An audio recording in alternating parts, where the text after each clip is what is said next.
మీ ఇంట్లో ఉన్న రోజు ప్లాంట్ కూడా ఇలాగా గుత్తులు గుత్తులుగా పొయ్యాలంటే నేనేం చేస్తానో వీడియోలో చూపిస్తానండి.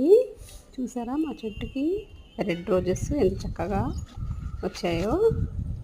నేను ఒక వీక్లీ వన్స్ రోజ్ మిక్స్ అనేసి ఒక పౌడర్ ఉంటుంది. ఇది గులాబీ మొక్కలు అమ్మే వాళ్ళ దగ్గరే దొరుకుతుందండి. మనకి ఒక ప్యాకెట్ 50 రూపీస్ అలా ఉంటుందన్నమాట.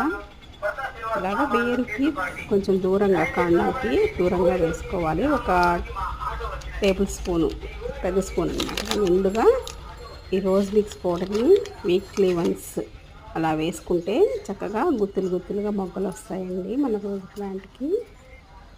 ఇంకా తర్వాత ఇంకా కొన్ని టిప్స్ ఉన్నాయి, అవి వేసేటప్పుడు చూపిస్తాను మీకు, పువ్వులు బాగా రావాలంటే. Thank you.